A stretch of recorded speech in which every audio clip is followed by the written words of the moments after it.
Me corresponde nuevamente el tremendo honor y privilegio de colaborar con Carol Tedesco en hacer una presentación en castellano sobre su trabajo original en inglés, siempre sobre el tema del cual ella es probablemente una de las autoridades más importantes del mundo, que se trata de las monedas recuperadas del galeón de Nuestra Señora de Atocha. Evidentemente, a modo de introducción, habría que señalar que el galeón de Nuestra Señora de Atocha es probablemente el galeón más rico, mejor estudiado que existe. Y como quiera que en Colombia se está planteando con insistencia el tema de la recuperación de pecios hundidos con el asunto del San José, pues la experiencia de Nuestra Señora de Atocha constituye sin duda un referente que no se puede soslayar a la hora de planificar o de pensar lo que se vaya a hacer cuando llegue la oportunidad de recuperar el San José.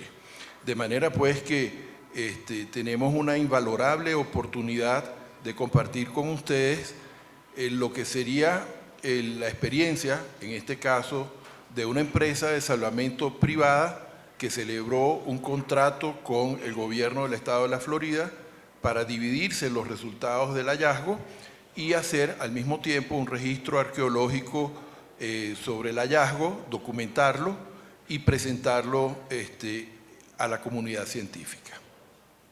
Bueno, la presentación de Carol en esta ocasión va dedicada en primer lugar a nuestro maestro Arnaldo Cunietti Ferrando, que fue el gran autor sobre las monedas de Potosí, que falleció recientemente y a quien tuvimos la oportunidad de acompañar en la Convención de Historiadores y Numismáticos que tuvo lugar en Arequipa en octubre del año pasado. También está dedicada a nuestro colega Jorge Proctor, a quien entendemos ha sido probablemente la persona que ha revolucionado el conocimiento sobre la historia temprana del descubrimiento de América, de la conquista y de las monedas que han circulado en la época, y ya vimos pues que hoy nuevamente nos ha maravillado con una exposición extraordinaria sobre un tema totalmente fresco y nuevo, como son las monedas que trajeron los españoles a las Américas. Bueno, y probablemente sin duda el más humilde de los a quienes está dedicada esta charla, no sé por qué Carol me da ese honor a mí de dedicármela a mí. Yo lo único que he hecho es simplemente presentarles a ustedes en castellano el trabajo fabuloso que ella ha hecho. Muchas gracias, Carol, por el honor. Thank you so much for giving me this privilege. You're speaking, but my throat is drier than this. Don't worry, it's okay. Move on. Well, el nombre Carol pues ha sido invitada por Numiscol a presentar esta charla y básicamente su trabajo sobre las monedas de plata y los artefactos encontrados en los naufragios y en los pecios hundidos ha sido prácticamente la labor en la cual ella se ha dedicado los últimos 30 años. Desde 1992, cuando se mudó de San Antonio, Texas, a Key West, ha estado trabajando ininterrumpidamente, no solamente en Nuestra Señora de Atocha, donde tuvo el privilegio de trabajar sobre 2 arcones completos de monedas de plata para hacer la conservación y el registro, pero posteriormente con una cantidad enorme de otros trabajos con Nuestra Señora de las Maravillas en Panamá, en Ecuador, en diferentes sitios, y sin duda es hoy en día una de las expertas en la materia, reconocida y consultada por muchos gobiernos. Continuamos.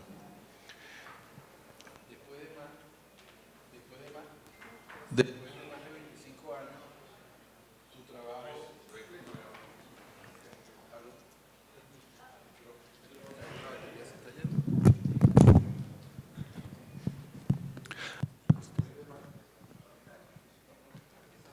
¿Aló? Okay. Después de más de 25 años trabajando en esto, su trabajo le ha permitido no solamente hacer investigación y estudios, sino también bucear, fotografiar los sitios donde se han encontrado los naufragios, estudiar los artefactos, que no es solamente las monedas, sino también los artefactos, hacer la conservación y documentarlos. Y una vez hecho ese trabajo inicial, pues escribir y educar a la comunidad científica sobre el resultado de sus trabajos. Tenemos 30 minutos de presentación, así que vamos adelante. Let's go. Para 1622, más o menos había transcurrido una centuria desde el primer viaje de Colón. La avidez de los españoles por las riquezas y las glorias y las almas que iban a convertir en las Américas se había transformado, se había traducido en la conquista de la mayor parte del Caribe, México y una buena parte de las Américas, tanto al norte como al sur, en lo que se llamó el Nuevo Mundo. Tenemos aquí un grabado muy importante sobre la ciudad de Tenochtitlán, temprano. Sí. La plata, sin duda, era el tesoro más abundante que había en las Indias y se fueron estableciendo casas de monedas en el proceso para regular lo que parecía ser un flujo inagotable de mineral que salía de las minas. En esta época, la plata del Nuevo Mundo, convertida en la forma de los dólares españoles o las piezas de A8, sin duda se convirtió en la moneda de curso legal más ampliamente distribuida a lo largo del mundo. Para controlar y documentar las riquezas, la plata que era enviada al Reino de España se mandaba en la forma de monedas y de lingotes. Aquí hay que hacer una pequeña aclaratoria. Las monedas en sí estaban acuñadas de una forma tan masiva que en realidad lo que representaba eran pequeños lingotes de plata. Una pieza de 8 pesaba 27.2 gramos y era una manera fácil de contar la plata que se enviaba al viejo mundo. El proceso de manufactura de las monedas hechas a martillo, o como llamamos nosotros los coleccionistas macuquinas, en los siglos XVI y XVII, partía de la elaboración de unos cospeles en blanco que se calentaban, se cortaban de unas tiras de plata y luego se acuñaban poniéndolas entre dos troqueles que se acuñaban a martillo. En la imagen podemos ver a la izquierda un artesano cortando con cizalla las piezas para llevarlas a una posición lo más redonda posible y ajustándolas al peso que debía tener el cospel. Estos se calentaban y una vez calientes pues se hacía el proceso del martillado, donde había un yunque, donde había una cara del troquel que estaba en la parte superior del yunque y la otra estaba en el martillo. Evidentemente ese proceso hacía que los troqueles se desgastaran, se partieran, hubiese necesidad de rehacerlos y eso determina algo que durante muchos años se ha dicho, que es que las macuquinas no existe una igual a otra. Eso no necesariamente es exacto porque se pueden identificar troqueles. A la derecha tenemos un ejemplar de una pieza de Nuestra Señora, recuperada en el Nuestra Señora de Atocha de 1622. Bueno, los troqueles eran hechos en acero y se hacían incorporando los diferentes elementos de diseño que de acuerdo con las regulaciones y las ordenanzas españolas debían contener las monedas y la información que debía presentar esa moneda. El grabado de los troqueles era un arte. Cada grabador tenía sus propios estilos individuales y muchas veces podemos identificar piezas de un periodo de otras por los punzones que las monedas presentan. Particularmente en este caso,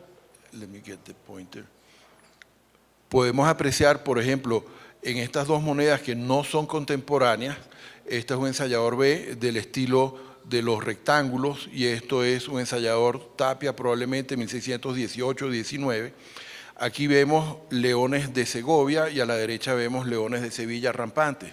Es decir, podríamos estar mucho tiempo discutiendo sobre los elementos de diseño en las piezas españolas, pero lo que queremos transmitir en este momento es que era una acuñación masiva de dinero, era una acuñación masiva de plata, se hacían montones de troqueles, había montones de artesanos y de operarios trabajando en las secas.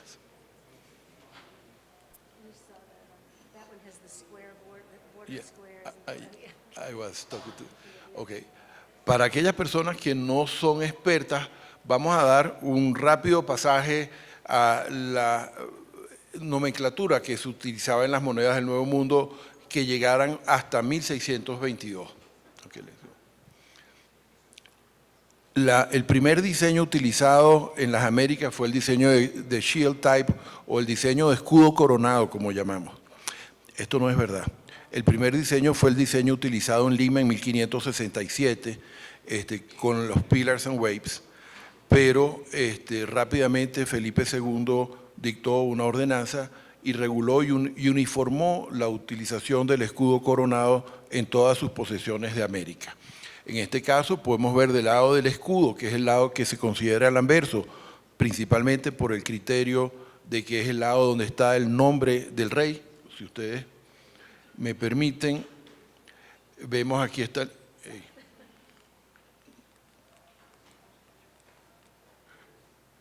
Okay. Aquí está el nombre del rey Felipe III, Hispaniarum, y en el otro lado está el escudo de Castilla y León, Et Indiarum Rex, y en aquellas piezas a partir de 1617 nos muestran además la fecha.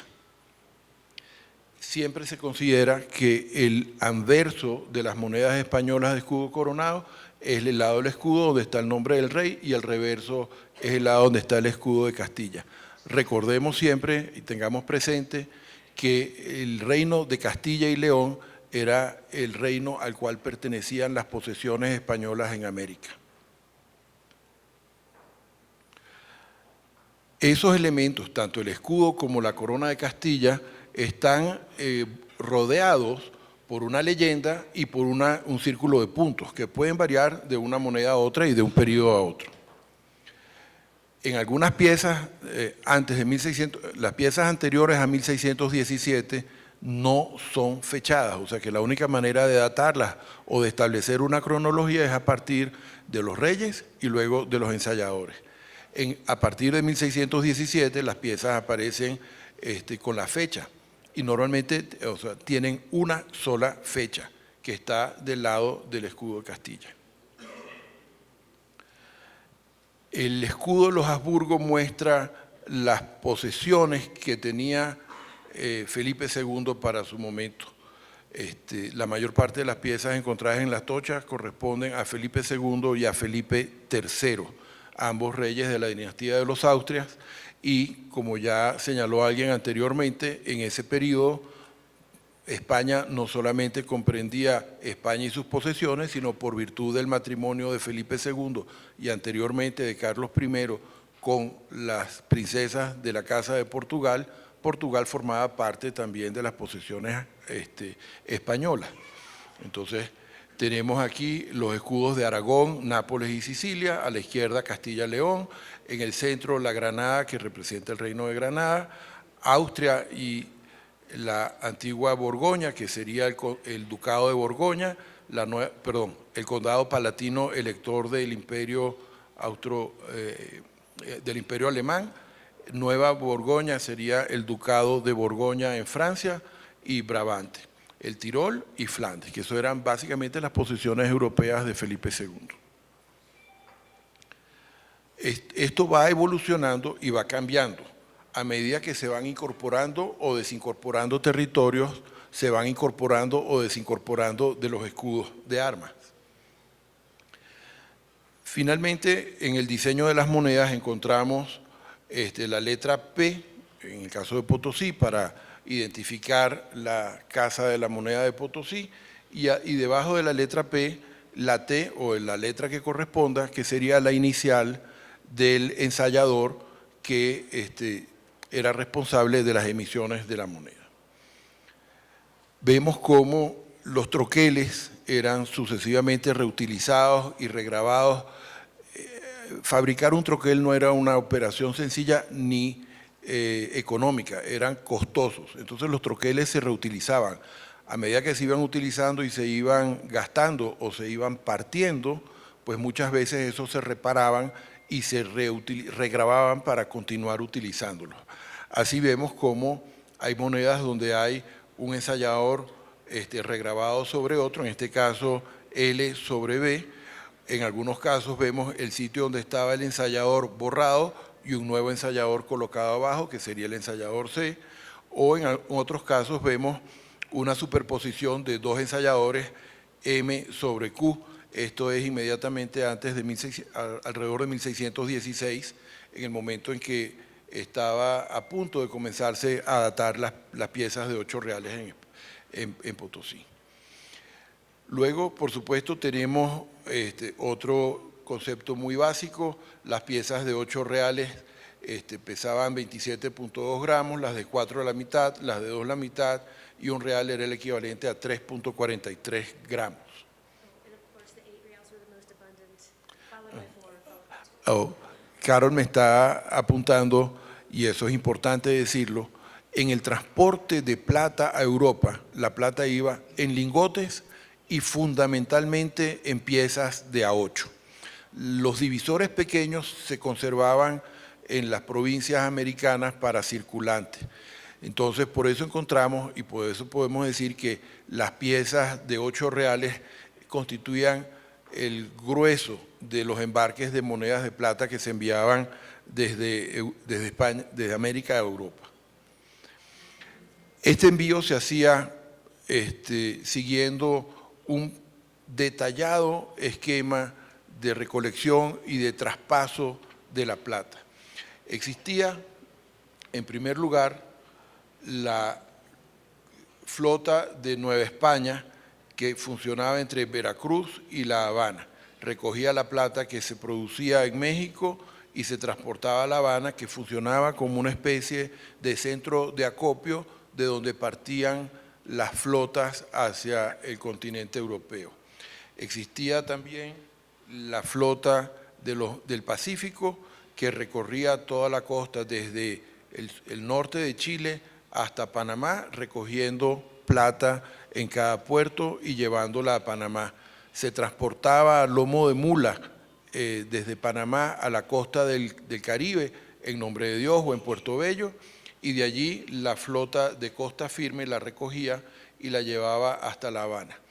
También la flota de Costa Firme recogía la plata, las esmeraldas y el oro que se embarcaban en Colombia. De manera pues que había todo un sistema que recogía los metales y los tesoros que se iban recolectando en las diferentes provincias americanas, se concentraban en La Habana, y entonces había un envío que traspasaba el Atlántico y llegaba a Cádiz y a Sevilla. Había una ruta dependiendo de las corrientes marinas. La corriente que venía de España pasaba por las Canarias y seguía hasta la costa, y la ruta de regreso se hacía desde La Habana, aprovechando las corrientes del Atlántico para llegar a España. Creo que esto ya lo dijimos. Ok. La flota de tierra firme, dijimos, recogía los tesoros en Cartagena, en Panamá, y los llevaba a La Habana. Esto es importante y lo vamos a ver cuando analicemos el contenido de la carga de Nuestra Señora de Atocha. Aquí tenemos un hermoso grabado de Ogilvy sobre el puerto de Cartagena, perdón, el puerto de La Habana, Cuba. En 1622 ocurrió que las dos flotas que debían confluir en La Habana para de allí continuar su travesía hasta España no pudieron coincidir. La flota de Nueva España salió tarde, la flota del sur o la flota de Costa Firme llegó tarde, ya entrada la temporada de huracanes. Es importante también comentar que en el Caribe, entre el mes de junio y el mes de octubre, es la temporada de huracanes. Entonces, normalmente todos los envíos que se hacían con las flotas se hacían antes del mes de junio.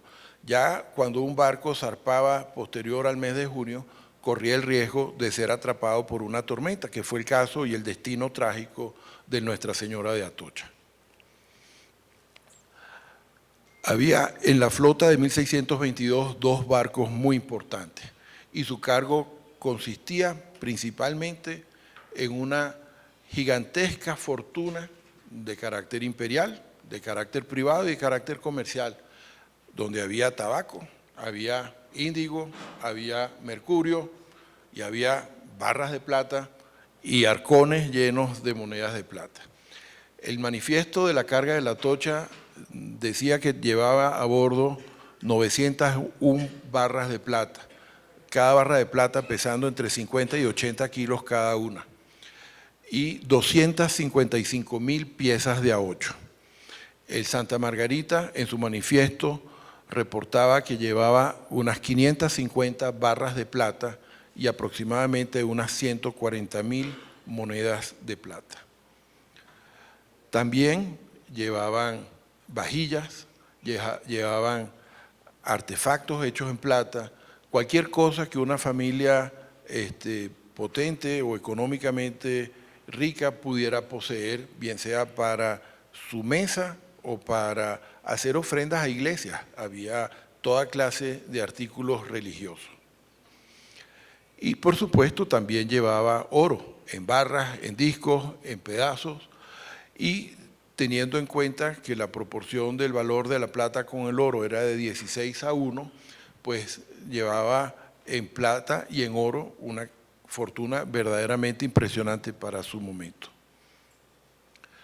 Los oficiales de la tripulación también llevaban artefactos de navegación, llevaban esmeraldas, llevaban diferentes tipos de objetos religiosos, y también llevaban cosas relacionadas con el comercio, también llevaban lastre, que era una de las cosas que hacía que los barcos se mantuvieran navegando bien, pero que también en un momento dado podían hacer que un barco naufragara en una tormenta.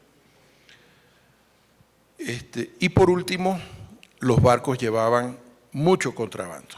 Normalmente todos los barcos que llevaban tesoros españoles tenían una cuota importante de carga oculta, carga en la cual, pues por supuesto, participaban los estibadores, participaban los oficiales del barco, participaba el capitán, participaban los comerciantes. En muchos casos se embarcaba plata que no estaba reportada y se ocultaba incluso en toneles de vino en diferentes formas, ¿no? La idea era que toda la plata que se llevaba oficialmente pues debía pagar el impuesto del famoso quinto real, que equivalía a un 20%. La plata que se llevaba de contrabando pues llegaba a Sevilla, se le entregaba a los comerciantes y pasaba sin pagar impuestos. Entonces la tentación de embarcar plata de contrabando era muy grande y muchas veces esto ocasionaba que los barcos iban sobrecargados sin que nadie reconociera cuál era la verdadera razón por la cual iban con tanto peso. 2 días después de salir de La Habana, varios de los barcos fueron atrapados en medio de la tormenta y se hundieron en los estrechos de la Florida.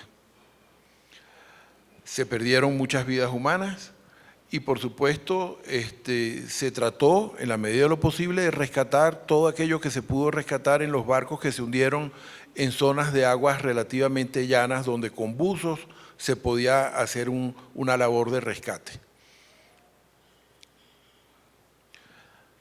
A lo largo de los años se hicieron muchos intentos de rescate del contenido del Santa Margarita, con algún éxito, pero en el caso de la Atocha, desafortunadamente no se logró rescatar ninguna porción del tesoro y se consideró pues, que se había perdido definitivamente. Pasaron varias centurias. En 1980, los buzos que trabajaban con el empresario americano Mel Fisher descubrieron una porción del naufragio del Santa Margarita en los cayos de las Islas Marquesas en el estrecho de la Florida. Eso se desenvolvió como un pleito en el cual intervinieron, por supuesto, el Estado de la Florida y los empresarios que estaban haciendo el salvataje y se produjeron unas decisiones judiciales que permitieron establecer un criterio para la división de los hallazgos y eso a su vez permitió continuar las labores de salvataje. Aquí tenemos unas imágenes de cómo se veían los sitios arqueológicos donde fueron encontradas las cosas. Aquí a la derecha tenemos una imagen de Nuestra Señora de Atocha y pueden ustedes ver cómo se veían los lingotes de plata ennegrecidos y y tapados por el óxido en el fondo del mar, ¿no? The divers said that there were fish hooks, and fishing line stuck to it. People were fishing there for years.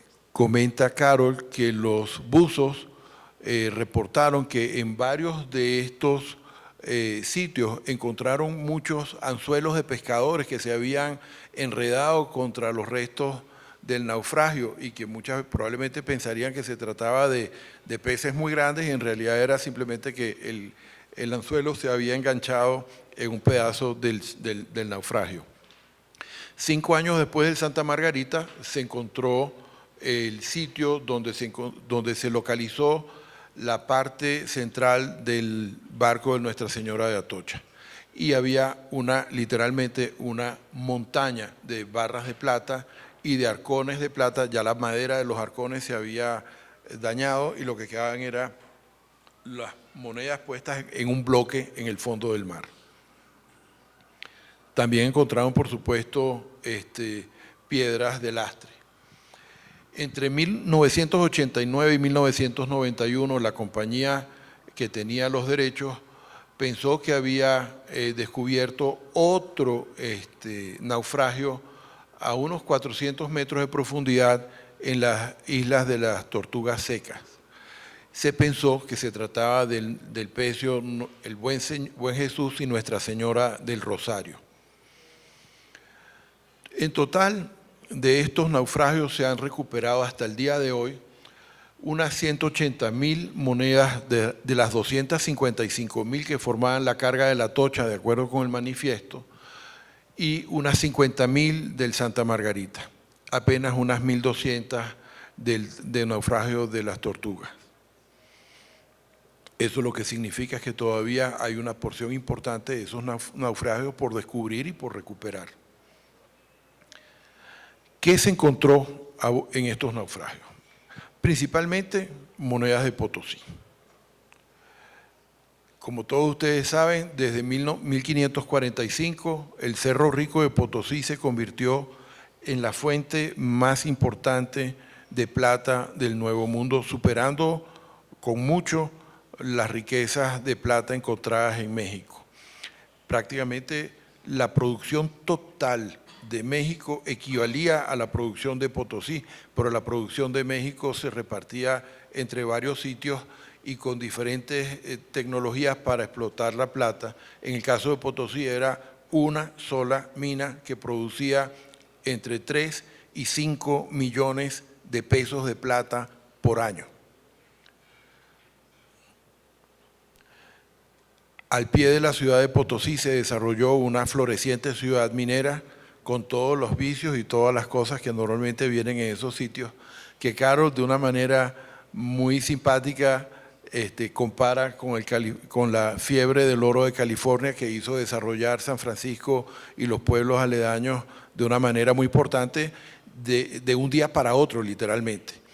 Piensen ustedes que Potosí en 1580 era una ciudad que tenía alrededor de 200.000 habitantes, siendo tan grande como podría ser al mismo tiempo Londres, París, Pekín, y 5 veces más grande que Madrid, o 6 veces más grande que Madrid, que para esa época tenía solamente 30.000 habitantes.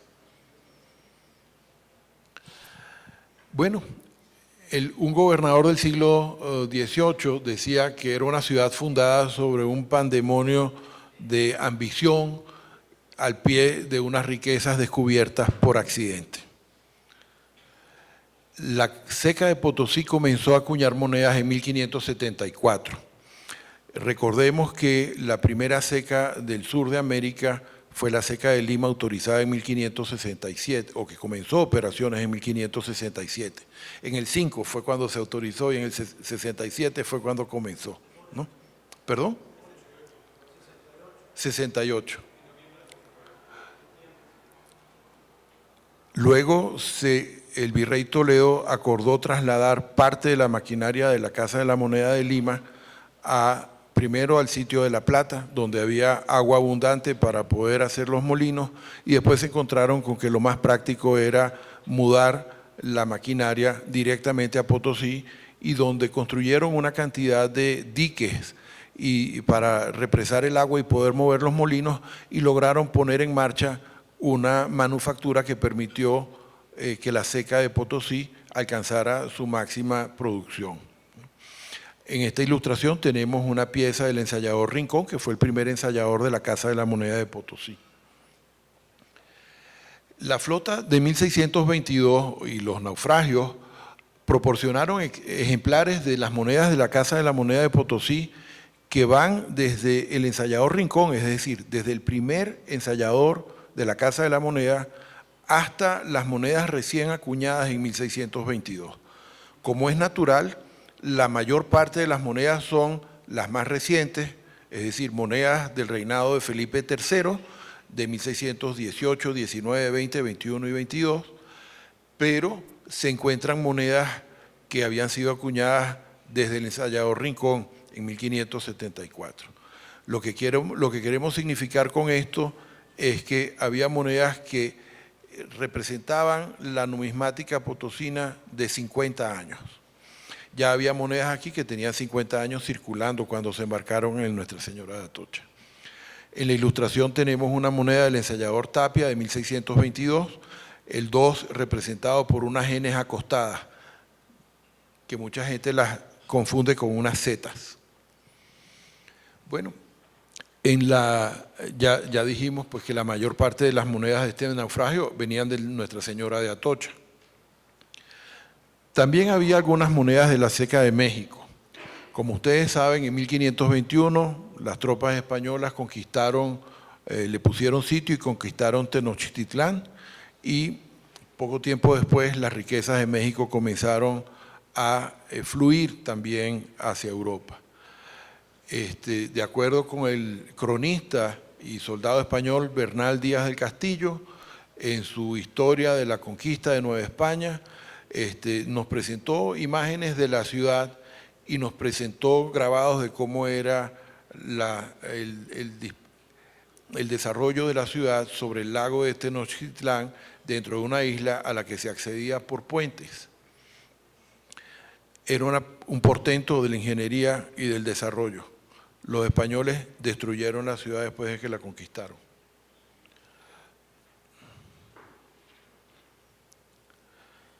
La Ceca de México comenzó a acuñar moneda en 1536 en el estilo de pilares, igual, similares a los que se hicieron en Lima, y modificaron y transicionaron hacia el diseño de escudo coronado hacia 1571, que serían estas que están aquí abajo. Fue una sorpresa encontrar en el embarque de Nuestra Señora de Atocha, en el naufragio, monedas acuñadas en México. ¿Por qué? Bueno, porque realmente ellas no pertenecían allí. Como ya hemos dejado anotado hace un rato, Nuestra Señora de Atocha llevaba principalmente la carga de la flota de tierra firme y no había llegado a tiempo la flota de Nueva España. Por lo tanto, las monedas de México que aparecen en la Atocha son muy escasas y habría que atribuirlas principalmente a otras razones, como podría ser que parte de la tripulación las tuviera, hubieran recogido monedas en La Habana, cosa que no tendría nada de particular porque era el puerto donde se reunían todas las monedas para luego ser enviadas a América, a Europa. De manera que había una pequeña cantidad de monedas de México en el Atocha. No son tan infrecuentes, sin embargo, como para que las llamemos rarezas, pero vamos a decir que son bastante más infrecuentes que las monedas de Lima o que las monedas de Potosí. Evidentemente, vamos a seguir un poquito adelante aquí. Bueno, esto ya lo había dicho. I already told that. Okay. En cuanto a la Casa de la Moneda de Lima, como ustedes bien saben, también tiene sus orígenes después de que se produce la conquista de Francisco Pizarro. Ya sabemos las historias iniciales donde Pizarro toma prisionero al Inca Atahualpa en Cajamarca y pide un rescate, y ese es el origen de el primer gran conjunto de riqueza que se obtiene, que fueron toneladas de oro y toneladas de plata. Inmediatamente después de la conquista del Perú se funda Lima y, como ustedes saben, Lima se fundó el día de los Reyes Magos, el 6 de enero. Entonces la ciudad tiene dentro de sus emblemas la estrella de Lima y 3 coronas.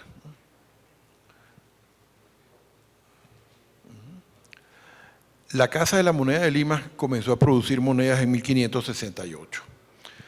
Primero en el estilo, como les dije, de pilares y olas, y una vez que se uniformó el diseño por las ordenanzas de Felipe II, transicionaron al diseño de escudo coronado.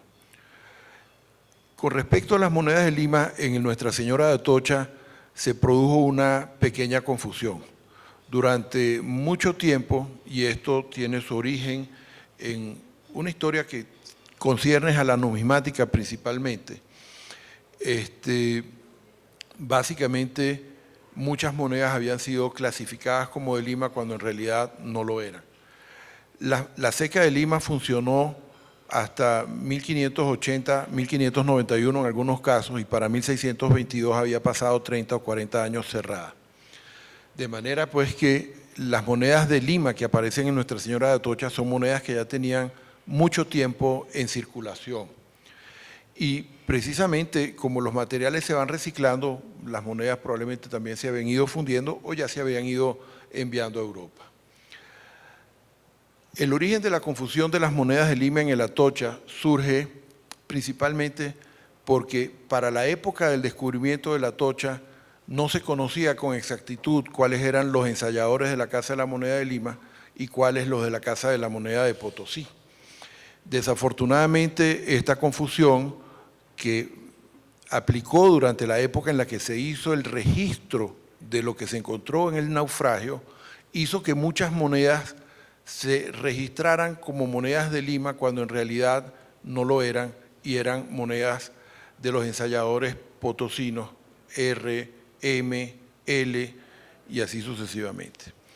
Lo cierto es que descontando de los registros de Nuestra Señora de Atocha las monedas incorrectamente atribuidas, la conclusión a la que hemos llegado hoy es que las monedas de Lima en el Nuestra Señora de Atocha son verdaderamente muy escasas, mucho más escasas que las de México, puesto que muchas de las que se pensaba que eran de Lima en realidad eran de Potosí.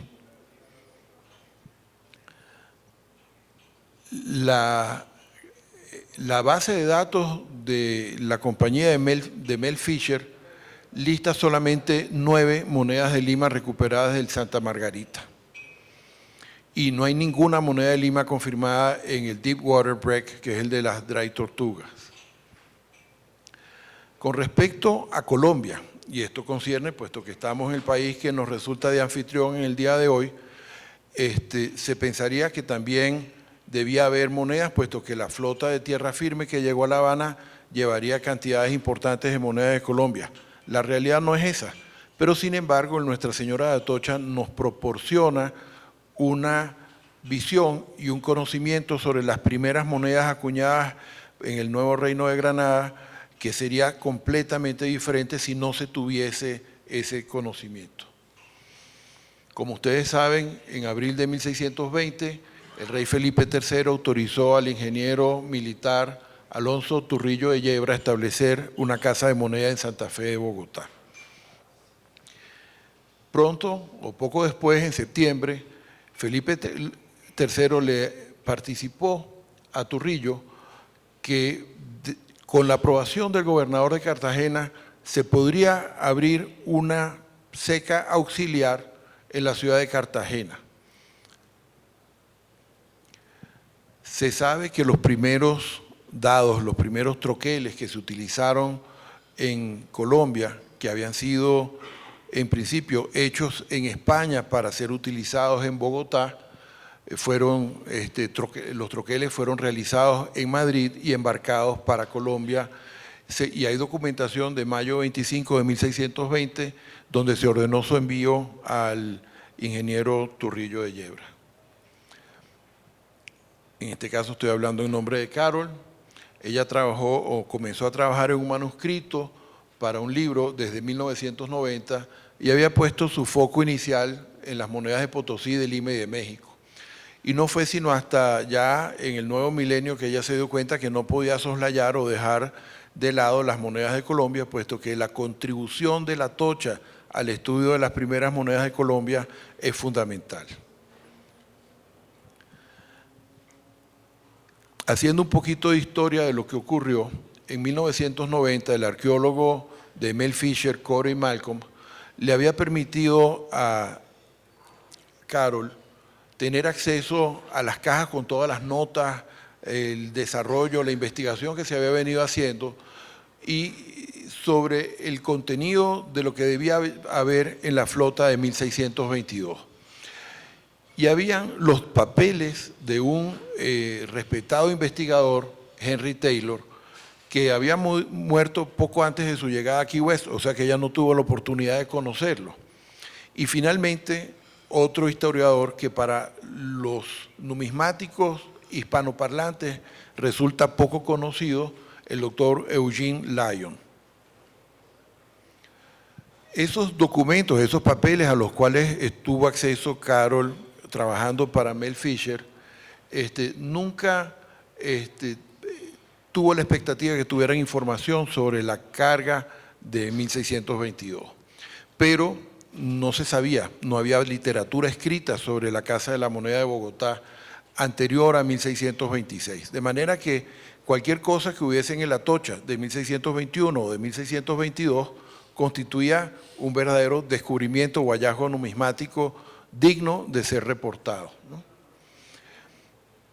El trabajo que estudió Carol decía que cuando las investigaciones de Eugene Lyon produjeron una carta dirigida por Trujillo de Yebra a Felipe IV y recibida en Madrid en 1623, permitió ya documentar que anterior a 1626 ya se había hecho moneda en Colombia. Esta es una información que no la hemos compartido el mundo hispanoparlante y por eso me parece tan importante compartirla con ustedes, puesto que es trabajo de los investigadores americanos que también llegaron a la misma documentación o a la misma información, pero por otras vías. Y yo creo que en numismática es muy importante documentar quién fue quien hizo el hallazgo primero, quién fue el que dijo algo primero y reconocerle los créditos, ¿no? Pues en este caso, cuando todavía en el mundo hispanoparlante estábamos todavía utilizando los trabajos de Calicó de 1950 y tantos o los trabajos posteriores de Barriga que tenían mucha documentación pero poca evidencia numismática, pues nos encontramos con que en Estados Unidos ya habían encontrado una evidencia documental de la existencia de moneda colombiana en 1623. Pero el Atocha todavía nos iba a producir una sorpresa adicional porque ya no estamos hablando de 1623, estamos hablando de 1621 y 1622 como vamos a ver ahora. A la izquierda tienen ustedes una imagen de la pieza de dos escudos de 1622, ahora se sabe que también hay de 1621, que durante muchos años se consideró, encontrándola en el Atocha, que había sido la primera moneda de oro acuñada en América. En el medio tenemos una pieza de 8 reales de 1622 con la inicial A que corresponde a Cartagena y a la derecha tenemos la S que es de Bogotá y la RN que corresponde a Cartagena. De manera pues que tenemos aquí 3 ejemplares de la más alta rareza numismática que se dieron a conocer al mundo a partir del descubrimiento de Nuestra Señora de Atocha. Ninguna de las monedas que tienen la S sobre la F tienen la inicial pero como lo vemos en los dos escudos, tienen la inicial del ensayador. En las monedas de plata, en cambio, aquí se ve la A y en las monedas de Cartagena se ve la A también. Carol había leído los documentos de Taylor y otros documentos relacionados respecto del establecimiento de la ceca en Cartagena en 1621, pero siempre se había dudado de la existencia de estas monedas. Yo Por abreviar el tiempo, quizás estoy ahorrándome parte de los textos en inglés, pero si en algún momento dado alguien tiene alguna inquietud, podemos volver sobre cualquier lámina.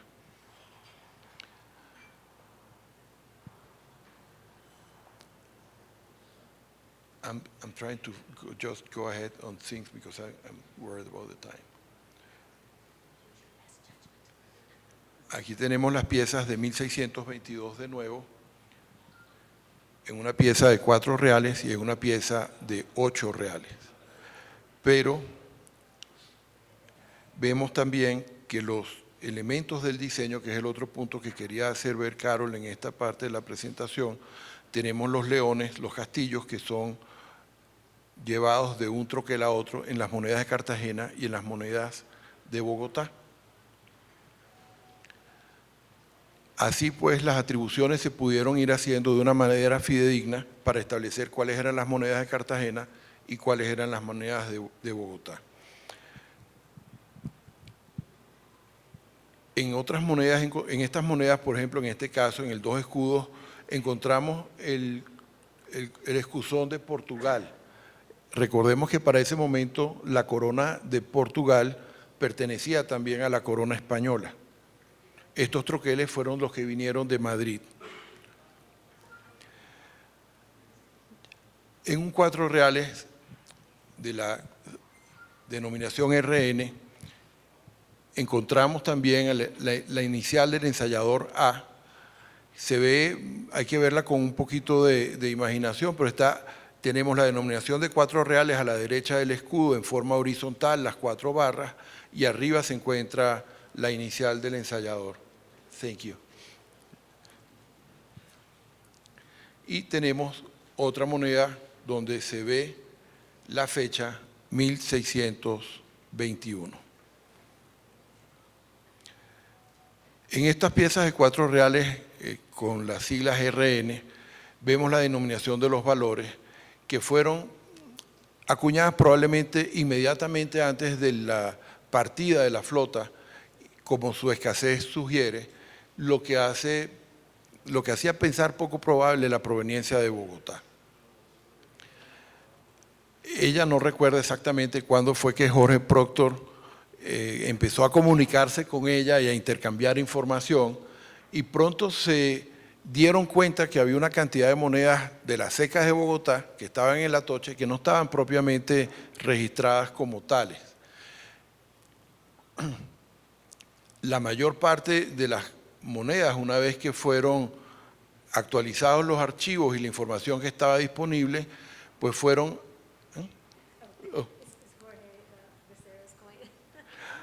La moneda de la Ilustración pertenece a Jorge Becerra.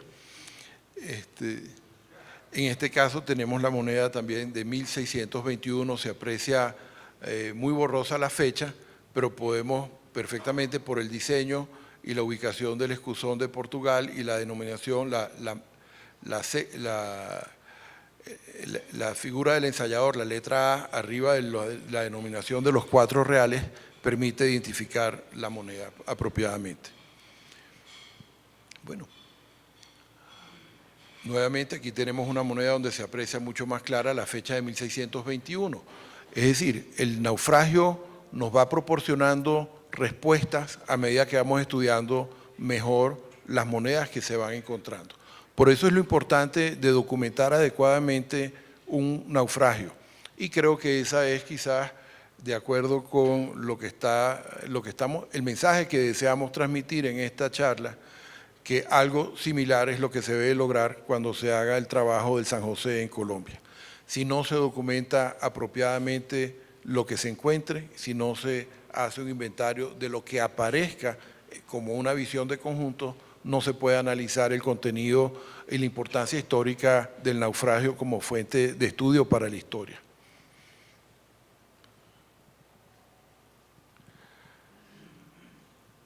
Bueno, una nota final sobre las monedas de Turrillo.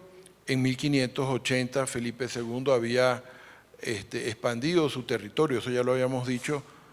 I am always anticipating the information, so the thing is, podemos ver cómo se aprecia en esta moneda que es de 1621 o 22 porque no se ve el último dígito, pero podemos encontrar siempre el escusón de Portugal, que nos permite identificar la moneda rápidamente como una moneda colombiana. Bueno, en la Atocha también aparecieron otro tipo de tesoros, otro tipo de monedas, como por ejemplo aparecieron algunas monedas de la efímera Casa de Moneda de Panamá, que funcionó entre 1580 y 1583.